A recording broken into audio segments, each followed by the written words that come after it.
This podcast is brought to you by our cousins Catherine, Haley, and Shelby. Take a moment and imagine a life without cousins. All through elementary school, you've heard your friends tell of their after-school antics with their own semi-siblings, who always have something cool to offer, like a backyard pool or a dog that does backflips. When the holiday season rolls around, you've gotten stuck at the kids' table comprised of only you and your brothers and sisters, or worse, at the table with the rest of the adults discussing bunions and tax forms over undercooked broccoli. And at the end of summer vacation, you've had to sit through the stories of your classmates' adventures to visit their mythologically cool cousins in exotic venues, like Mexico and Disney World, and Iowa. And all the while, you've had nothing to contribute to the conversation except a longing sigh and a silent prayer that your aunt and uncle will finally get busy baby making so that you too can partake of the magic of cousins. How boring, how awful, how nightmarishly bland your cousinless life seems by comparison. Well, for some unfortunates like Noah and Andrew and me, this cousinless living wasn't just hypothetical. It was a lived and lonely reality. All of that changed, though, when our uncle married a mother of three and brought Catherine, Haley, and Shelby into our lives. 3 cousins arriving all at once, like the technicolor that sweeps in upon arriving at Oz. So if you feel like your childhood needs a little rounding out, a little fresh perspective, some new ways of thinking, or something to shake up the family dynamic, we brothers can think of no one better to recommend than Catherine, Haley, and Shelby. Catherine, Haley, and Shelby. They may not have a pool or a backflipping dog, but they'll take your world from grayscale to technicolor.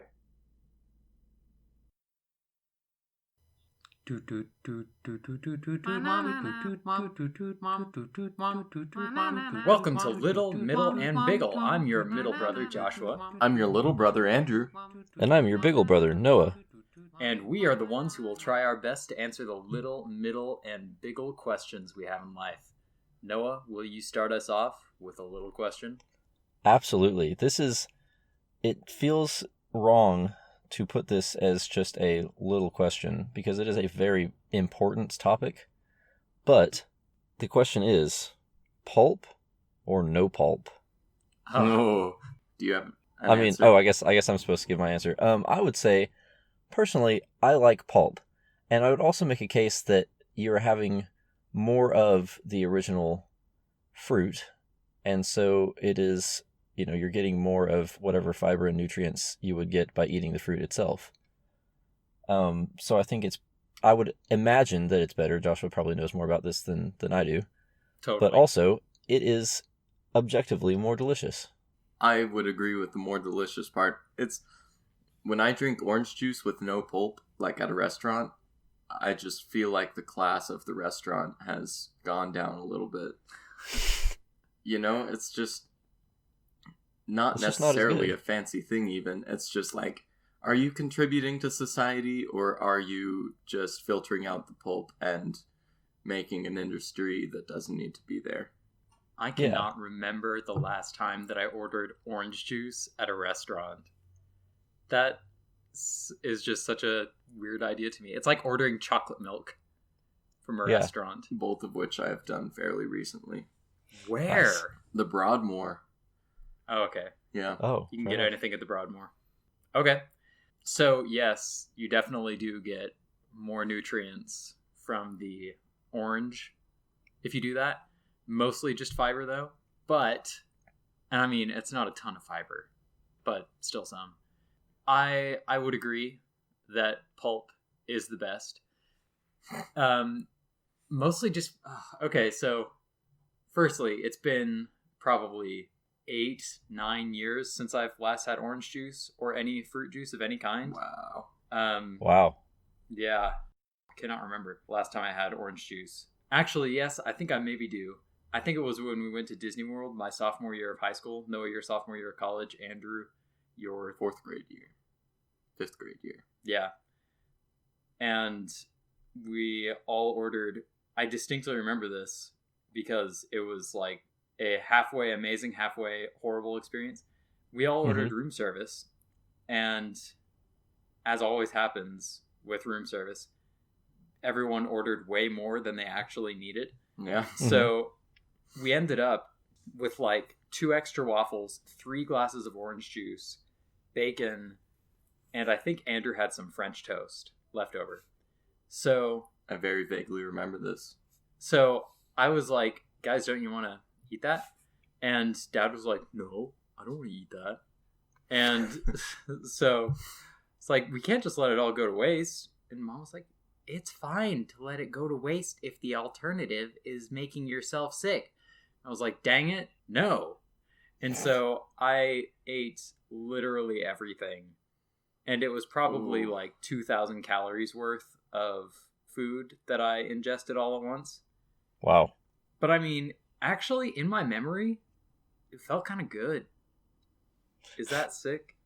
Wrong of me? Did you feel awful the rest of the day? I mean, I don't remember feeling awful the rest of the day. I don't remember at any point during that trip being like, oh man, I rode Space Mountain too many times.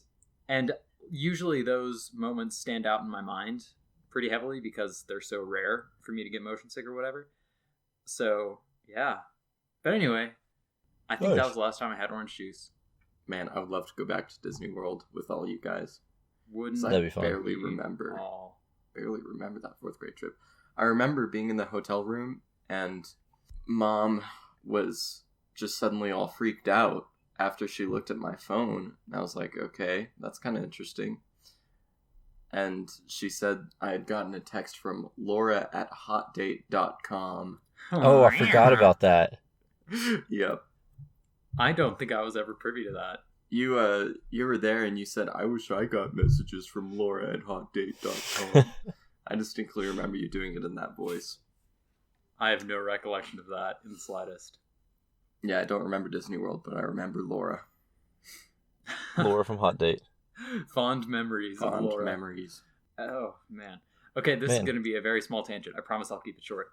But one of my most distinct memories from Disney World is when we went there, the trip before that, when I was, it must have been 6th grade for me. I remember that we were all lying down for like a midday nap rest before heading into the Magic Kingdom for the Halloween thing. And I just could not get to sleep because I was so anxious about this one thing that will become apparent in a moment. And so Dad came in and he was like, hey, bud, why aren't you sleeping? And I was like, I'm just really worried that Hillary Clinton's going to be elected president. What?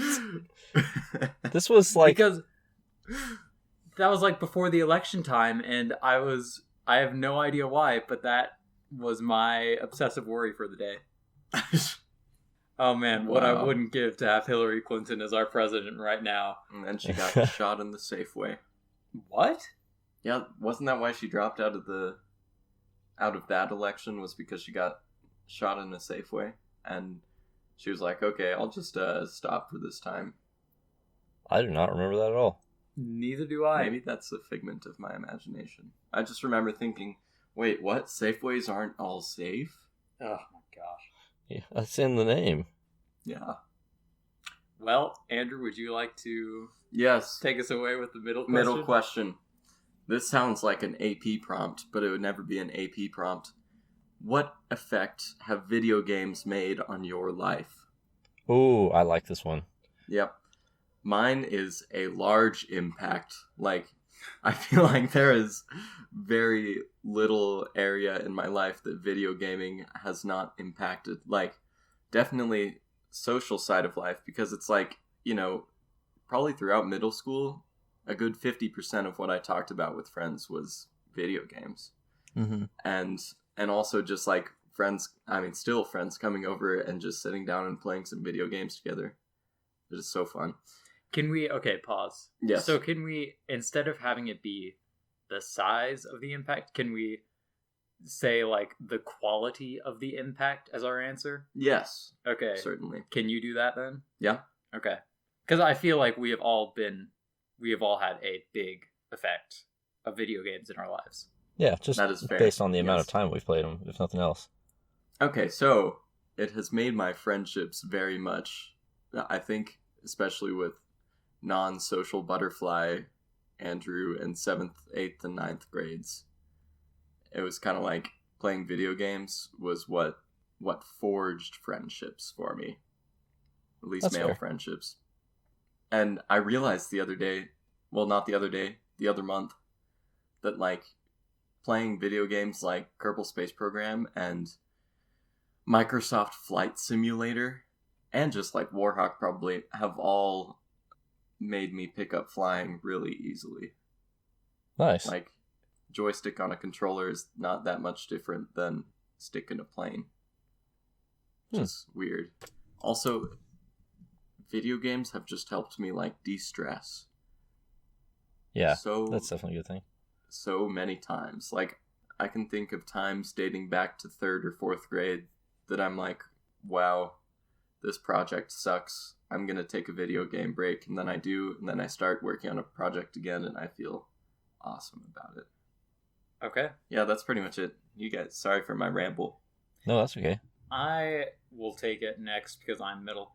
So I think that video games have impacted my life in both positive and negative ways. I think that it has been, like Andrew was talking about, a coping mechanism for me a lot of times. And that has taken some good forms and some bad forms.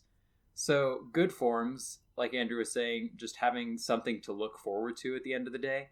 I can think of many, many a day in mostly late middle school and early high school where I would just spend the whole day in class zoning out, thinking about the epic new weapon that I was going to get for my EverQuest character, or like the next step in the quest that I was going to take, things like that. Mm-hmm. I don't really remember that so much like elementary school, because I was never quite as engaged in those games as I was in EverQuest. Maybe it was just because I mostly was watching Noah play, and it's fun to watch other people play, but yeah, not so much like engaging. Yeah. So, but in the bad sense that it's been a coping mechanism, I definitely did sort of turtle down into EverQuest for freshman year. And I'm using EverQuest as an example because, like, that's pretty much what I played all of freshman year. The main one, for sure. Yeah. And it became an escape when an escape was not what I needed, and what I needed was to grapple with the reality that I was facing. The reality of having an older brother who was gone away, the reality of switching to a middle school, or not a middle school, from a middle school where I knew everybody and felt like a part of the community, really a part of the family, to a high school where I was completely isolated, knew 0 people in the student body of 1,500, and was not necessarily treated all that well, objectively speaking. So in that case, it would have been much better to redouble my focus on making a space for myself, kind of carving out a space for myself, carving out a group for myself, finding new friends there, instead of just kind of having the fantasy of EverQuest, the fantasy world that I could dive into, that, while very satisfying, was not particularly substantial. Does that make sense? Yes, that's very thought-provoking that the video game community was the community you turned to when you lost your St. Andrews community. Yeah. Yeah. It's interesting. Especially in a game like EverQuest where it is actually people. Yeah. And that is one of, maybe the thing that I miss the most about EverQuest, is that I got to play with real people, Mm-hmm. And when the game itself got boring, we would just like keep on grinding experience, but just kind of chat in the group or whatever. I do miss that, definitely. That is really cool. In a way that games have been good for me, though, besides a coping mechanism, I figure you will probably talk more at length about this, Noah. And if you don't, that's fine. But it has definitely helped my imagination and kind of shaped my imagination in the way that it has just exposed me to new ideas that I wouldn't have gotten otherwise. Especially fantasy games, now that I've written a fantasy book. Yeah. or a manuscript since it's not published yet. If anyone wants to take that up, hey. But yes, it just got me thinking and made more concrete the ideas that I'd already been exposed to while reading. Nice. Yeah. Noah, you want to take it away? I like all the things that you guys have said. Heck, I mean, I feel like you guys went really, really deep with those. I agree with like kind of creativity part of it, for sure. I was thinking about this the other day, just thinking about like just the way that we view the world, and things like upgrading, like working out. You don't think of it as like, oh, this is just like a good thing for my health and like a smart thing to do. It's also a little bit of like upgrading your character. Like there's some, and then things like setting up a treasure hunt is a very kind of video gamey thing to do. Like I feel like there are certain very like core ways that we think that, and like that we process the world around us, that are influenced heavily by video games, and they're not necessarily really specific things. It's not like, oh, I see a gold coin and I think of Mario. Really, it's like the very basic mechanics of video games, like upgrading characters, upgrading weapons, like gaining experience and new skills. Going on quests. Yeah, going on quests. Definitely going on quests. Yeah, I've definitely noticed over the years you going da-da-da, like quest completion sound every time something good happens. And I don't think you realize how often you do it, because a lot of times I'll just look over at you and you'll just be like chewing on a sandwich, zoned out, like 1,000-yard stare. Yeah. You'll have just gone, with a mouthful of sandwich. Anyway, continue. Yeah, no, exactly like that. Like there's just, I don't know, I think it's like penetrated our lives very deeply, and like how we think and how we act and how we see the world, and I think it's kind of cool, and also maybe not necessarily a bad thing. Like if you think about a lot of the basic ways that video games work, like you always want to upgrade, you want to like like complete quests, you want to like do more to unlock more things. It's not necessarily bad. It's very conducive to being an active individual. Yeah, an active member of society. That's exactly what I was about to say, is in this age of everyone kind of having a purpose, it seems like video games really reinforce that. Yeah. Yeah. Also, I appreciate that in this era of seclusion and loneliness, it also does encourage adventure and going out and exploring the world a little bit more.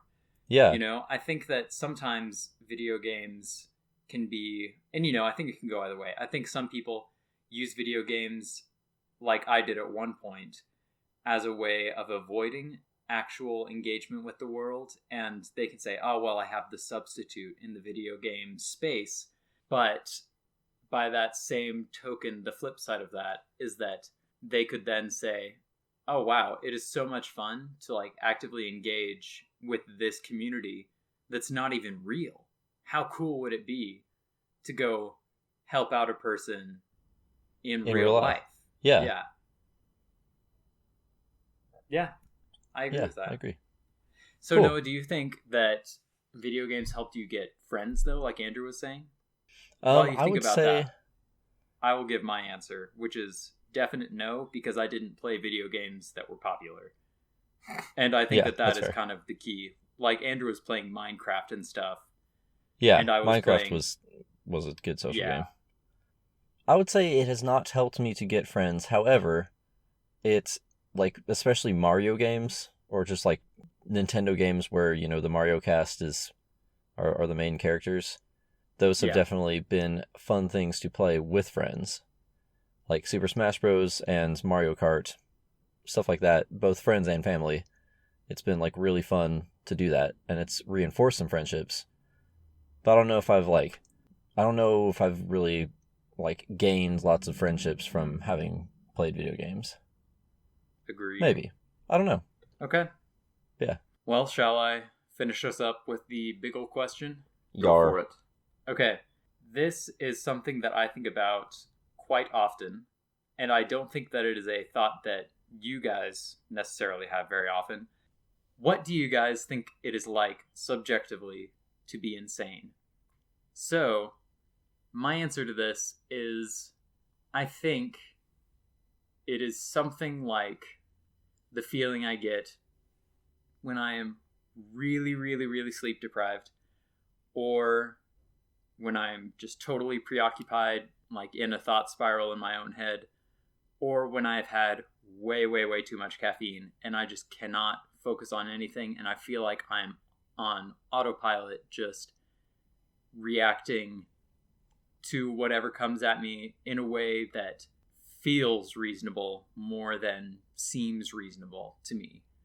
Like every action that I witness or that happens to me, every stimulus that I encounter just triggers an immediate reaction without me really thinking about it at all. Mm-hmm.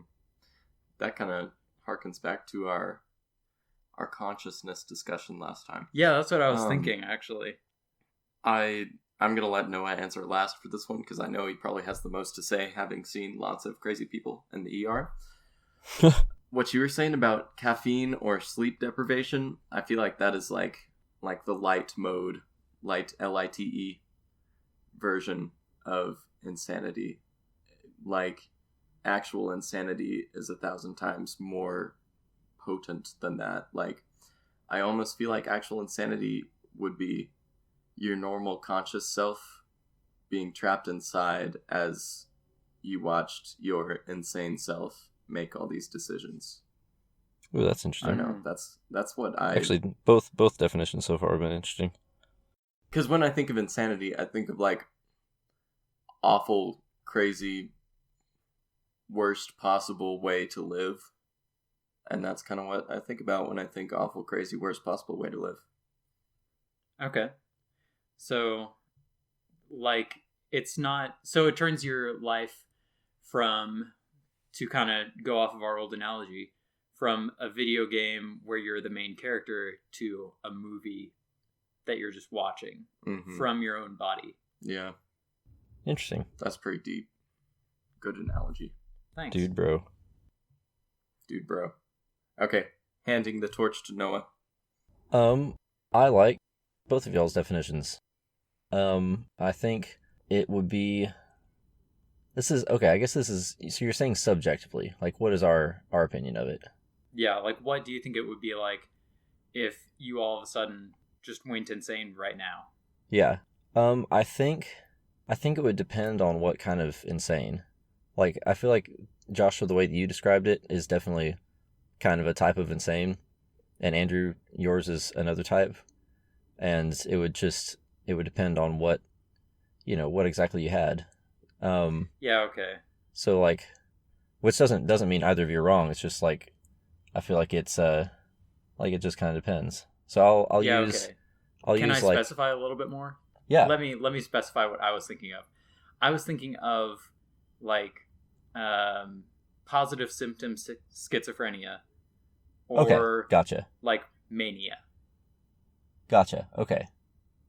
So let's say schizophrenia. I think subjectively, it would feel like everything in the world wasn't right, but you couldn't... I feel like it'd feel like your whole reality was being warped and changed, and you knew that something was wrong, but you could no longer grasp what was wrong. Like it's like you like went into a dream and you can't quite figure out, okay, what is real and what is dream now? Like how do you get back to reality almost? Or like what pieces of your warped insanity reality are actually the real world and what ones are just manifestations of your disease? Okay. Wow. I feel like that'd be really weird. Really weird experience. So, like, those dreams where you realize that you're dreaming, but then while you are still asleep, you think, okay, I've woken up now. Yeah, something like that. Or, like, yeah, you wouldn't really be able to tell if you were awake, or really what was actually supposed to be real. And that's assuming that you were aware that something was wrong and that you were maybe insane. Like, for a lot of people, they don't realize, they fall so far into it that, you know, that new reality is their reality, and it still usually doesn't feel right. Yeah, I was definitely thinking more along the lines of you just don't even realize that you are insane. Well, in that case, I guess it'd be the same kind of idea, but you, like, it just doesn't, at least, I don't know, none of us have ever been this insane. Yeah. But it would be, I think it'd be kind of like that, only it would be like you didn't know that something was wrong. It's just like things like feel wrong. Like, it would not feel right that you had wires coming out of your head and the government was watching you through the TV, but you wouldn't necessarily think that that was wrong to think. You would just, like, your whole reality was messed up, and you don't, like, you know that something is wrong, but you don't realize that it's in your head that's wrong. It's like the outside world that feels wrong. Okay, so it's like, maybe. I mean, I'm not an expert on this. This is just what it seems like to me. Yeah, I mean, it's just what you think it is. I mean, yeah. I don't think anyone's an expert on what it is like to be insane, except for insane people. Yeah.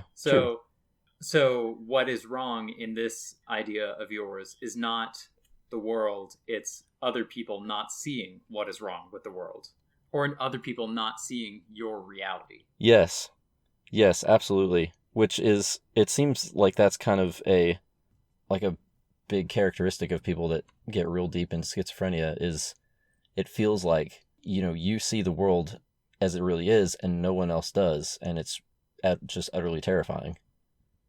Yeah. So, like, then there's the horror of, like, no, you don't understand. Like, if you don't swallow quarters or batteries, the government will try and control your mind with the TV. Like, yeah, and like, I know it sucks. It's weird, but I mean, that's the way it is. Yeah, exactly.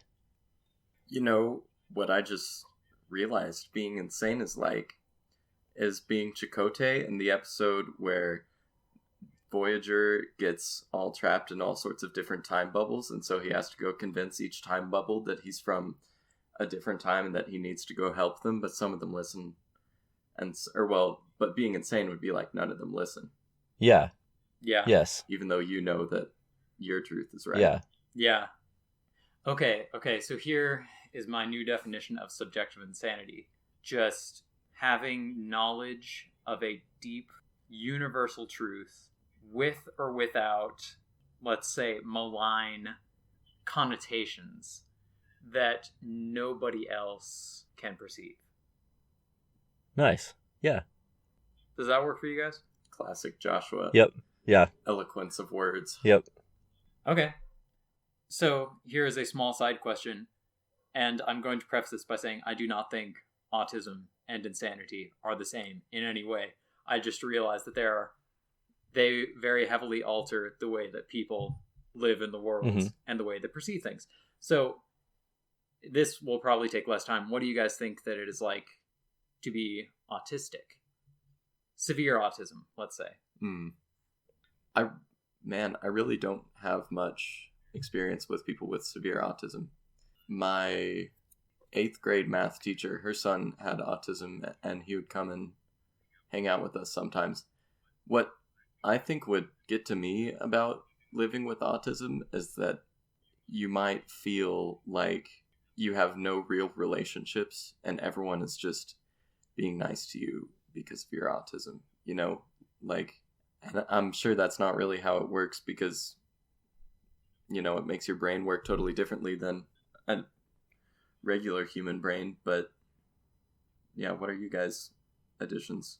Noah, what do you think? I would think that it would feel like you were always, if you had enough function to like have an idea of what's going on around you, or like be able to communicate in some way, even if it's like really minimal, like, you know, some some like severe autistic people can only like they learn how to communicate better through like use of like some other medium that you don't usually communicate with. Like they'll communicate their emotions with like, you know, an inanimate object or something, you know, or they'll like maybe they can write better, but they can't like speak real well to communicate. It just doesn't work for them. I don't know. That's beside the point. I think just basically if you were not completely like oblivious to the world, if there even is a form of autism that's that severe, it would just feel like you were always kind of out of the loop. Like everyone else is like speaking this language that you just don't quite get. Like they have social cues that like you just miss out on. There's like the way that they see the world isn't the same as yours, and yours isn't necessarily wrong. It's just like very different. Like you see the same things and like your brain processes them differently, and like you see the same social situations and your brain just completely like is haywire. Like it does not understand what to do. Again, like I'm not at all an expert on that. That's just, I don't know. It seems like maybe they just, you know, they don't process things the same way. And so yeah, it just ends up being, it's like you're off beat from everyone else in the world. Yeah. In my childhood and adolescent psychology class, we actually talked a lot about autism. So I guess I'm the comparative expert, but still by far not an expert. A lot of autism theorists think that autism has to do with inadequate synaptic pruning during development. Ooh, so what ends up happening is that there's just so much stimuli, or so much brain stimulation from a single stimulus, exterior stimulus, that it just like scrambles everything, or it's just so much that it cannot be processed comfortably. So like it would be like if someone turned up the volume and the brightness settings, but also like the taste and touch and smell settings of your entire life. Interesting. And so, yeah. And so if it's really severe, it gets to the point where like you cannot process anything. You can't really engage with society because it is all just so intense, you know? That's cool. Tell me, for us listeners who have not been through college, what is the pruning thing? Synaptic pruning is the process by which your neurons die off as you develop, which actually happens a whole lot in childhood, like pre-puberty and then into puberty a little bit. You have the most synapses you ever have when you are like a toddler. So people with autism, do they not have that like from birth though? The pruning? I mean, they have some pruning. Like the amount of synapses. Oh, I mean, we all have a bunch of synapses. Yeah, it's just when our brains are done creating new neurons. But then like for most people, it goes way down. And then for a lot of autistic people, it does not go down nearly as much. Oh, I see. Okay. So because there are so many more connections, a single stimulus can cause just tons of firing in the neurons. That is weird. Yep. So that's my thought. Yeah, that's very cool. Yeah. Well, on that note, let's roll the credits, shall we? This podcast is created... That was the worst segue ever. I'm sorry, but here we go. This podcast is created by the three of us, written by none of us, and edited and produced by me, Joshua. Hopefully, it's also listened to and enjoyed by you, but no pressure, hey? Join us next time as we unravel more of the world's big questions, or maybe just get tangled up in them.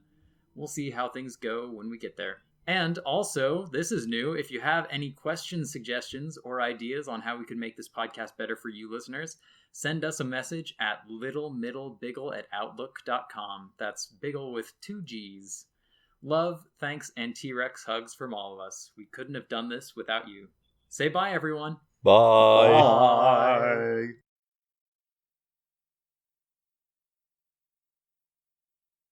I'm the editor, so I get to choose when I don't sound stupid. Okay.